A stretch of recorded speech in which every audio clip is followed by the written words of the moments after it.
We choose to go to the moon. We choose to go to the moon.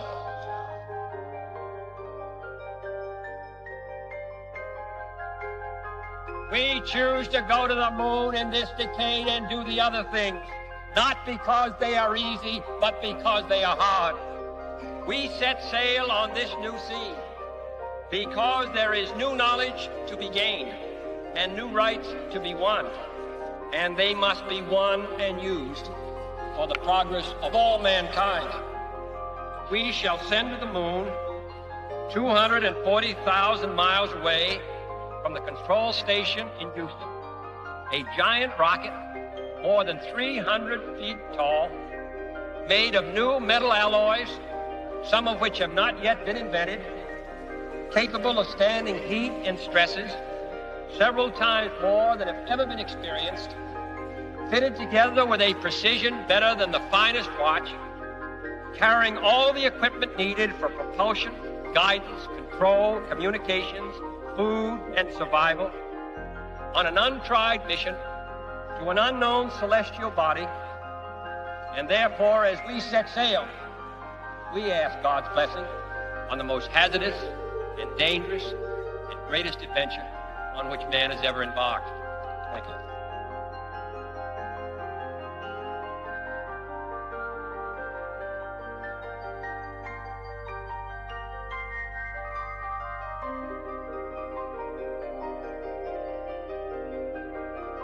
It's like a person waiting in the wings to go on stage. They probably have less time to daydream because they're trying to remember what they've got to do. You know, I had a feeling that I really ought to concentrate on remembering the things that I had to do at the moon and all that.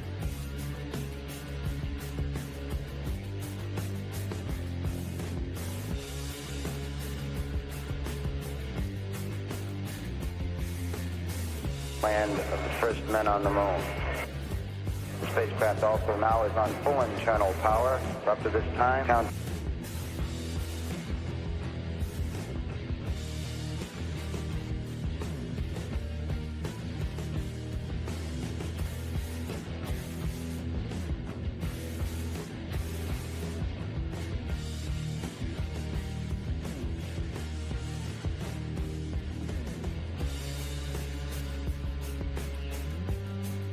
$25 seconds and counting. They still go at this time. There's a long period of time where you've done all the things in the cockpit you can do, and there are very few things left to say. Please. Firing command coming in now. We are on the automatic sequence. T-minus 60 seconds and count. We launch vehicle at this time.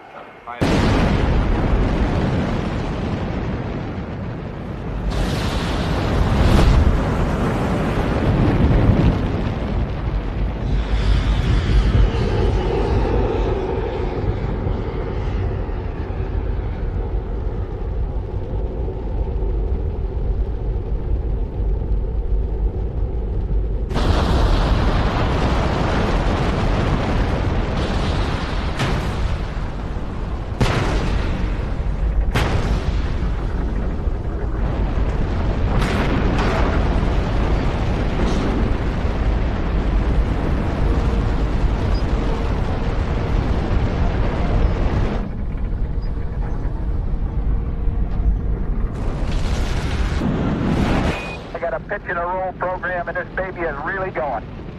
Roger that. Stand by for mode 1 Bravo. 1 Bravo. That's a lovely liftoff. That's not bad at all. It's a moment there just of supreme elation, complete release of tensions. This is really a rock and roll ride. You can feel it shake. There's a real strong vibration. Of course, you're up at the end of this beauty. Here you are going along with the G on you. It's up to about 4 Gs, but you're psyched up, good shape and all that. Even lifting your arm to move switches, no problem. Oh, you are go for staging. Here you are coming up on staging, and when staging happens, it's like, man.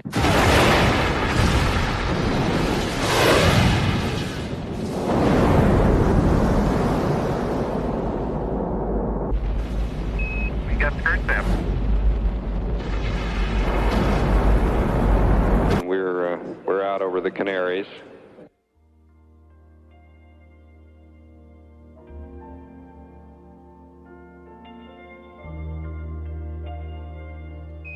Houston, through the Canaries, how do you read? You're loud and clear, Houston, over the Canaries. Boy, it's just beautiful up here, looking out the window. It's just really fantastic. Roger. Let me tell you a little bit about the ride. John, this is Houston. If there's nothing startling to report about the ride, we'd rather hold off. No, there's nothing really spectacular different to report on the ride. We'll hold off on that. The sunset is just as beautiful as always in this space business. In Africa, there are a lot of nomads out in the desert. Clear desert nights, you see the fire smoke. An environment which I would consider more strange than the environment they might think about.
No sweat. Oh, it stays just where I want it.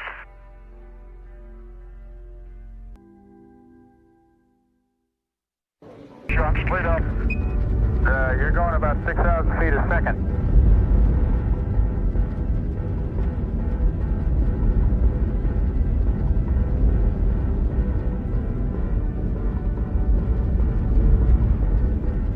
Our present altitude is now about 3,000 miles. Spacecraft moving at nearly 35,000 feet per second. These 3 crew members are traveling faster than man has ever flown before. When we turned around and looked at the Earth, suddenly the Earth had started to shrink.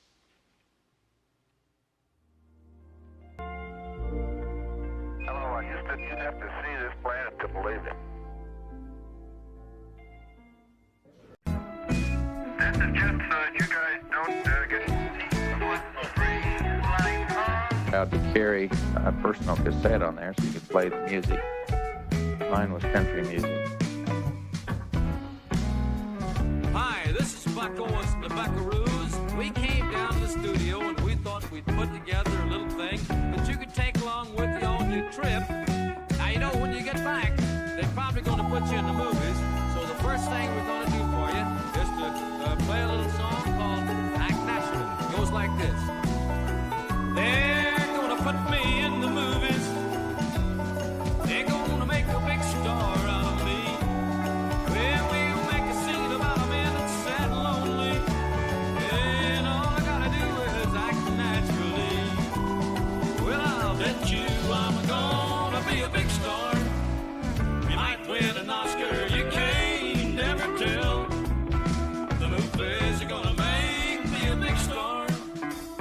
'cause I can play the part so well.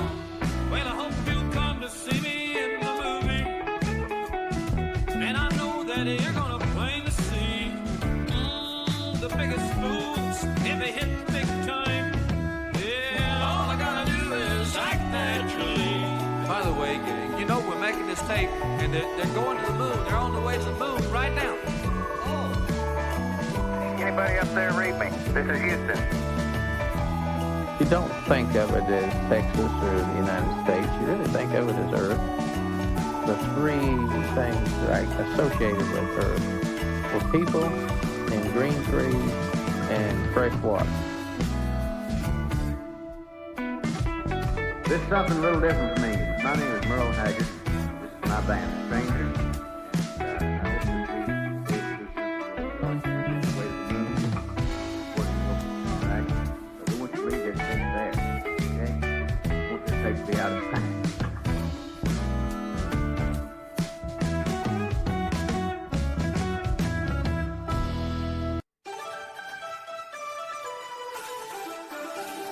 Someday, when our dream world finds us, these hard times are gone, we'll laugh and count our blessings in a mansion all our own. If we both hold together, tomorrow sure to come. And someday, we'll look back and say, it was fun. You get ready to eat. They'll say right on there, Command Module Pilot, Day 3, Meal 2. So you take that packet out, and you may have 2 drinks and 3 or 4 different types of food in there. So you've got to find a spot to stick these, or they're going to float off. And then you've got to get the water down. You've got to mix up the drinks, mix up the food, and knead them around, and not let everything float off in the inner. We'll look back and say, it was fun. Someday, when our dream world finds us. Of $500 million during their short musical career. However, rumors that they will use this money to start their own space program are false. That's about it for news. A recap, the top 10 teams did yesterday. Ohio State beat Purdue 42-14. Texas beat TCU 69-7. Tennessee lost to Mississippi. Final score in that one was 38-0. Notre Dame won over Georgia Tech last night 38-20. And of course, Purdue lost to Ohio State.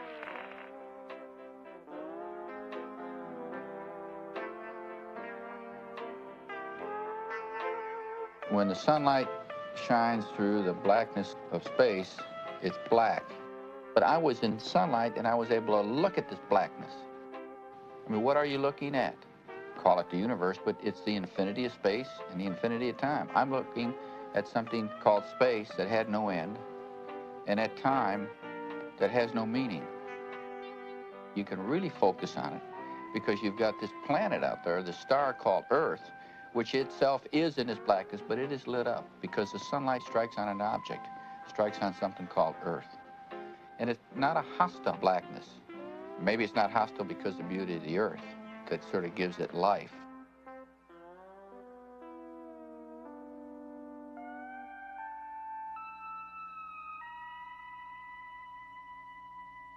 Throughout the flight, the times when one could sit back and really appreciate what an amazing adventure this was only during those little periods of time when you had a chance to stop and do the things which you weren't programmed to do. A lot of times when there was nothing else to do, or after everybody gone to sleep and I'd open up the window and look around. One thing every spacecraft ought to have is a huge window. Looking back at the Earth was a pastime that I never really got tired of.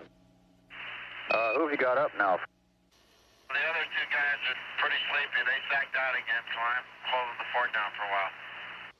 biomedical data recently was monitored, and the CMP was soundly asleep while the commander was resting, but perhaps not soundly asleep. You got the Black Watch watching you tonight. You picked the midnight shift, I see. Yeah, sending that. When you're out there in this little command module, you see the risk you're taking because you realize that if the glass breaks or if the computers quit working or the electrical system quits working, you're not going to get back. And you have time to contemplate this. You have time to think about it. And you have time to run it through your mind a lot of different times. How far away from Earth now, Jim, about? It looks like you're approaching 150,000 miles. Frank, we had a little eggnog over at Charlie Duke's tonight. Val Anders dropped by. She's looking fine. Tell Bill she's doing real well. Right. Thank you. Everything that I know, my family, my possessions, my friends, my country, it's all down there on that little thing. And it's so insignificant in this great big vastness of space.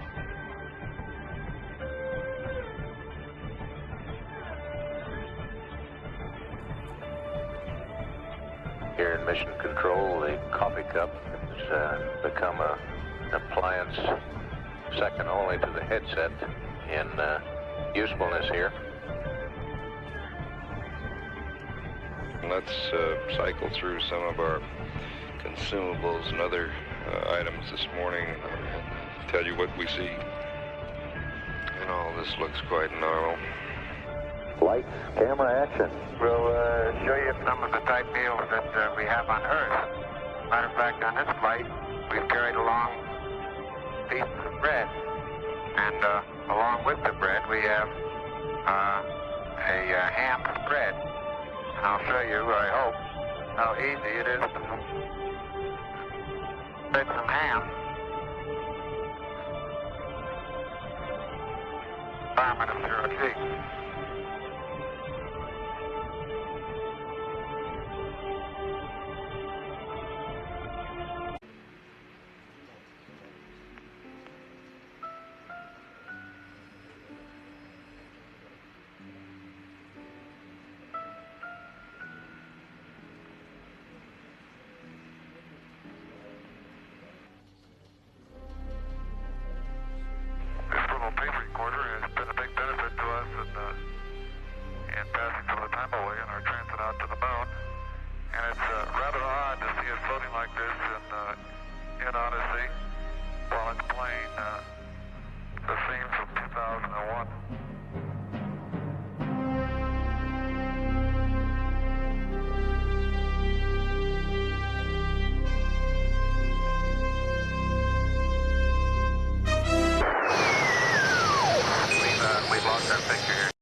I don't think this is going to be a simple problem.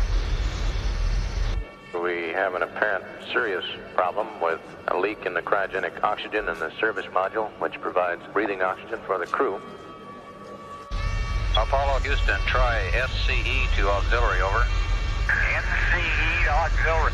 SCE to auxiliary.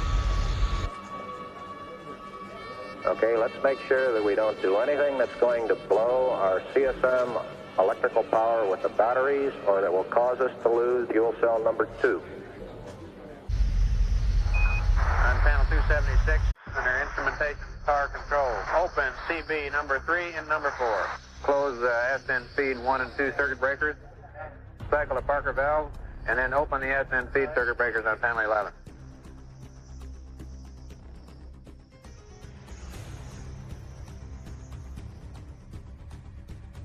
Hey, it's off. It's off. That sounds beautiful, troops. It's exactly what we wanted to see. Early, my hats off to the guys in the trench. I love them. By the way, welcome to the Moon Sphere. You're in the influence.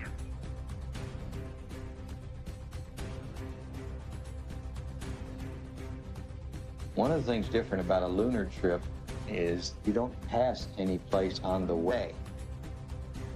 Going to the moon, you leave the launch pad, then you leave Earth orbit, and then a couple of days later, after passing nothing, all of a sudden you're at the moon. And that lack of waypoints, to me, had an effect of making it seem a little magical or mystical getting there. This is really a rugged planet. We're drawing closer to the moon with the Apollo spacecraft.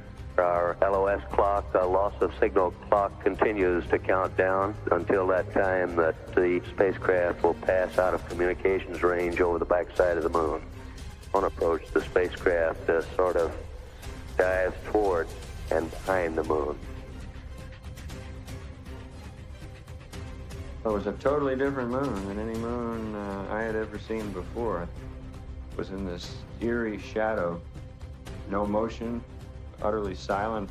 It sort of gave one a feeling of foreboding. It didn't seem like a very friendly or welcoming place.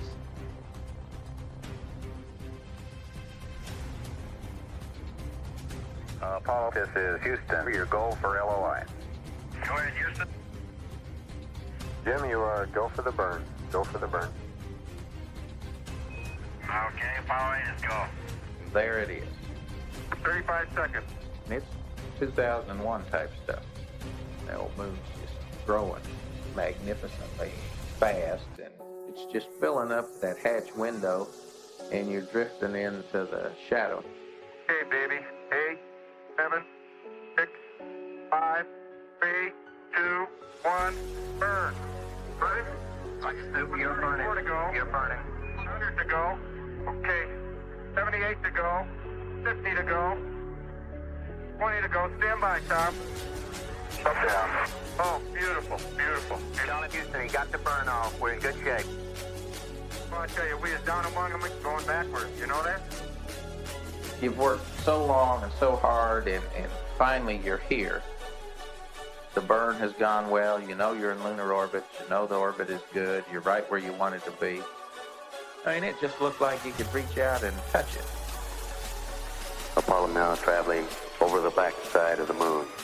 The crew should be seeing the features, the rugged features, moving below them at a high rate of speed. Oh, Charlie, we just saw Earthrise, and it's got to be magnificent. Charlie, it might sound corny, but the view is really out of this world.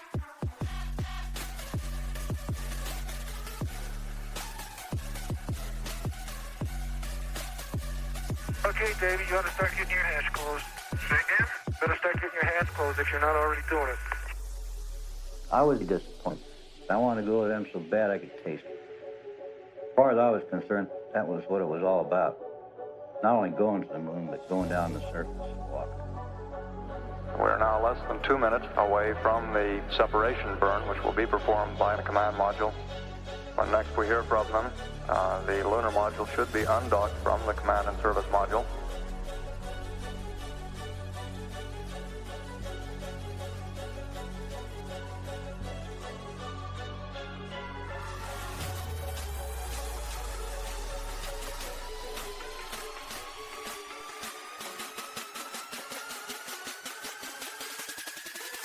I'm a true champion.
a few moments ago, Flight Director Gene Kranz requested that everyone sit down, get prepared for events that are coming, and he closed with good luck to all of you.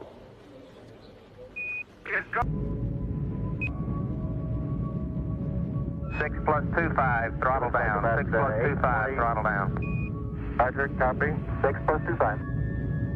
Let me try auto again now, see what happens. We got data dropout. Roger, stand by.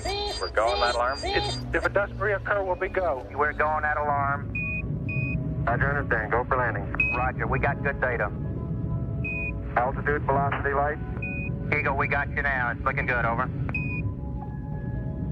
4 forward, drifting to the right a little.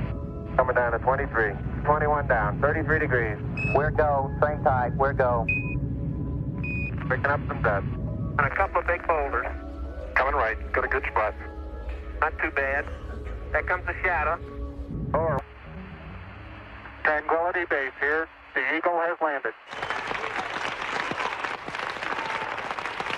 There's a cheer in this room.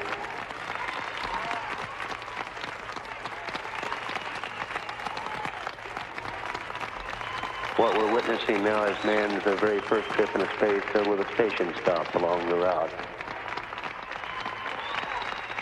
We got to stay, Houston. I said it. Yeah, that may have been a small one for Neil, but that's a long one for me. 12 Houston, we have you in blushing black and white. What happened to the color? Maybe the color wheel will turn up. I can feel the wheels running because I can feel something in motion inside. Why don't you go put your glove in front of the lens? All right, will do. That's coming in there now, Al. Got the old camera running. Okay, what change did you make? I hit it on the top with my hammer. I figured we didn't have a thing to lose. I can't believe it. I want to watch this. I don't know if this will work or not, Shirley. Well, in my left hand, I have a feather. In my right hand, a hammer. And I guess one of the reasons we got here today was because of a gentleman named Galileo a long time ago who made a rather significant discovery about falling objects in gravity fields. And we thought that where would be a better place to confirm his findings than on the moon. And so we thought we'd try it here for you. The feather happens to be appropriately a falcon feather for our falcon. And I'll drop the two of them here, and hopefully they'll hit the ground at the same time. How about that? That proves that Mr. Galileo was correct in his findings. All of us in all the countries and in the entire world, we think that you've done a magnificent job up there today. Over. Thank you very much. Have you had enough TV for today? Yes, indeed. It's been a mighty fine... Since saying goodnight. My mind's one that just goes constantly. So I took a sleeping pill. Slept like a baby.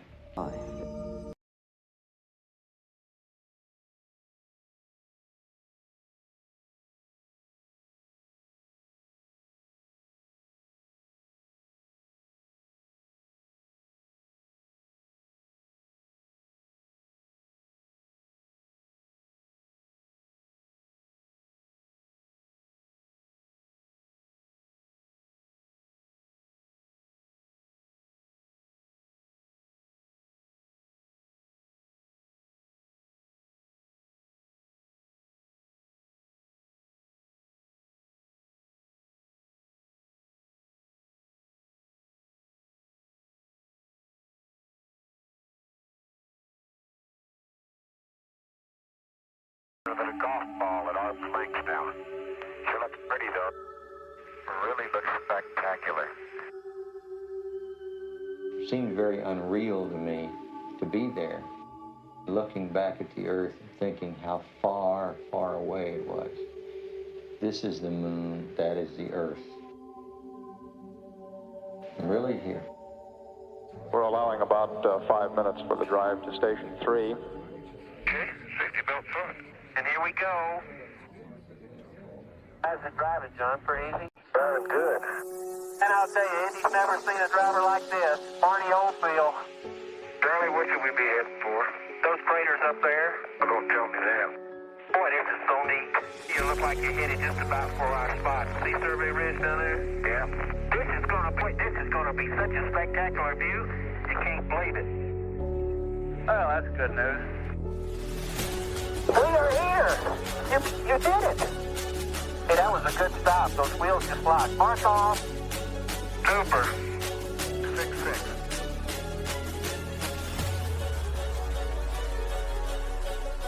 I felt very well. You know, the moon's been waiting for us for thousands of years, millions of years. Unless someone else has already been here before us. Although we didn't came here. Felt like I was the only one there, but not an alien. Not an alien in terms of invading someone else's domain. I didn't find it hostile, or I found it very majestically beautiful. Bland in color, but majestically beautiful. Aaron, but look at that glass-covered one right there, John. Pretty good sign, isn't it? Yeah. It looks like it's about 3 days old, so it must be on the order of 4 billion. Let's fill this one up, and then, Rat. Bet you that looks like a comedy of errors on a tube. yeah. Hold still. That is a crystalline rock if I've ever seen a crystalline rock. First one today. Yeah. We gotta get over this ridge, John. You want to take off and go that way now? Yeah. Hey, John, did you make those little footprints here around the sun? Yeah, I guess we did. I did. The old footprints on a crater rim. There's a good rock right there.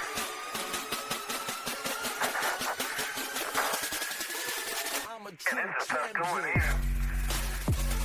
So let me have the shovel. I'll get it, man. Just a minute. Good deal, boy. There you go. I can't get going here.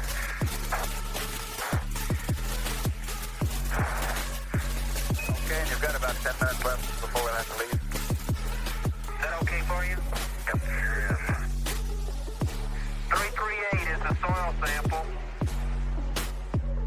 That is the best sample we got. I know it.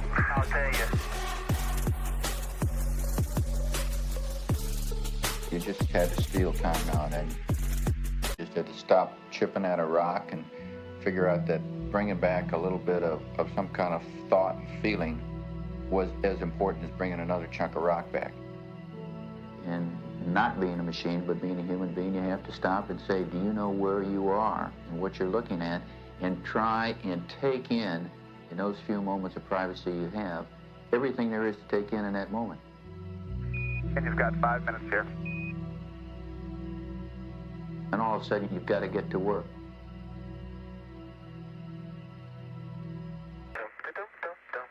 I like to skip along. Not me, boy.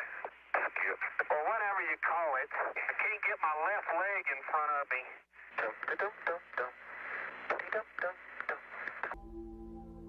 Nice soft baby landing. Yahoo! Ah! Boy, do I like to run up here.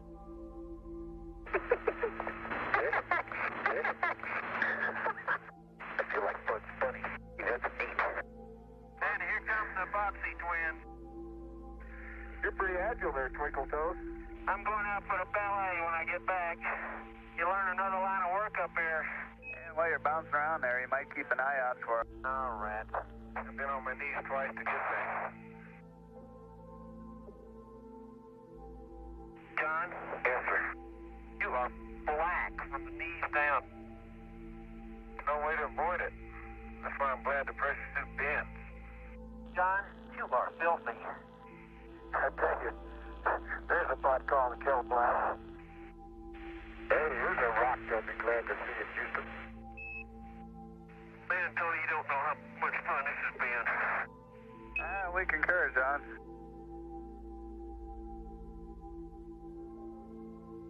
Having gotten away from the spacecraft, I was able to really realize what this place was like that we had landed in. I had tried to anticipate what it would be like for many years, but it was obvious that there was no way one could have anticipated what it would be like to stand in the valley of Taurus Littoral, place deeper than the Grand Canyon and equally as spectacular, see this brilliantly illuminated landscape with a brighter sun than anyone had ever stood in before, with a blacker than black sky. And then to top the whole scene off, in this blacker than black sky was a beautiful, brilliantly illuminated blue marble that we call the Earth. The path of evolution is now in space as much as on Earth. Man has showed that as a species, mankind was willing to commit itself to living in environments that were completely different than those in which the species evolved. Put a shield of life around ourselves in order to protect the life within, but the willingness to go out there is there. We've shown that. The curve of human evolution has been bent. Okay, it's time to load up right now. Okay, we're underway again, Tony. Okay, we'd like you to drive gingerly up to the Alsep area there. Okay, we're going up. Want to go right or left? We want to head, just keep going west. Oh, I'm sorry. Look to left. Can't expect trouble from backseat drivers. Okay, we copy that, Josh. Look at this baby. I'm really getting confidence in it now. This back wheel's off the ground. Charlie, whatever you do, don't hit that brake. The Grand Prix driver's at it again. This is about the neatest thing I ever saw. It's back to the limb, right, Tony? You bet your life. And you're well ahead on the timeline. You've been making good time. He must have forgotten something. Sure, yeah, so like everything's running. We're just about to start up slope here. Have we been climbing, John? Look at that pitch meter. Pegged out high. Hey, we have been climbing. Tony, we doesn't feel like we're climbing, but we've been climbing for quite a while here. And we're going up a steep slope, John. I'll tell you. Look at that, Charlie. I don't see one. Well, I'll be doggone. Look at that! Charlie, you said you were going to see some other tracks on the moon. I knew it. Hey, we're going back down our tracks, Tony. Okay, good show. There she is, John. Somebody up there likes us. Don't run into our home.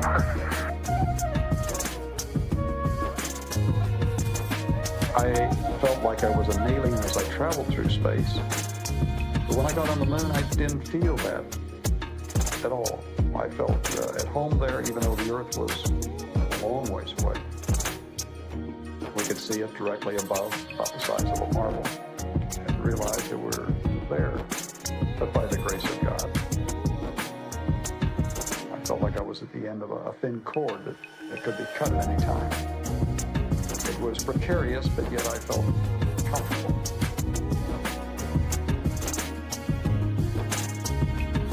I felt something other than just what we can visually sense. A spiritual presence was there. Perhaps it was because so many people on the earth were focusing their attention. They were maybe sending signals to us somehow.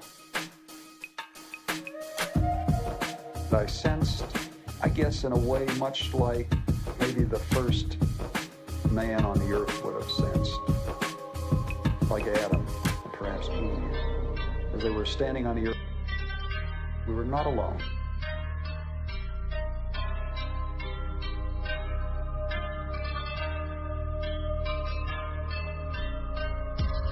Hi, big eye. Hi there, Charlie.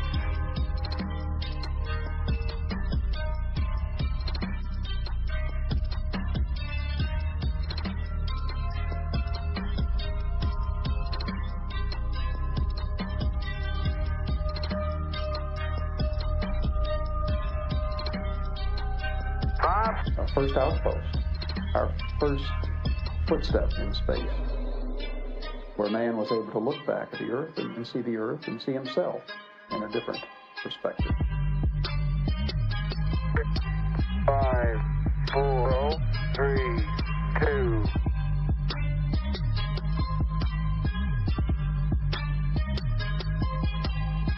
As you leave, You're leaving this unbelievably beautiful, naked charcoal ball out there in space. And you've been around the movie. You've been on it. You're seeing something that's familiar to you. That's home. That's where we live. There's where we left the lunar rover, and there's where we explored, and there's the mountains and the valleys. And it is, in a sense, has been a home, a life-sustaining home for you. And when you leave it and you see those things, you leave it with the same kind of feeling and awe.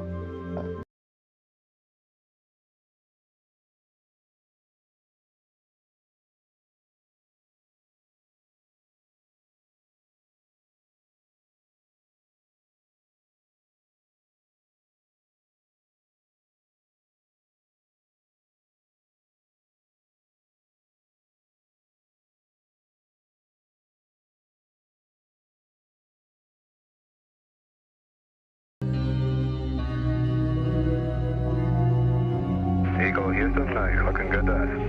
Roger, Houston, we are returning to the Earth. Over. Glad to have you on the way back home. I think I must have the feeling that the travelers in the old sailing ships used to have.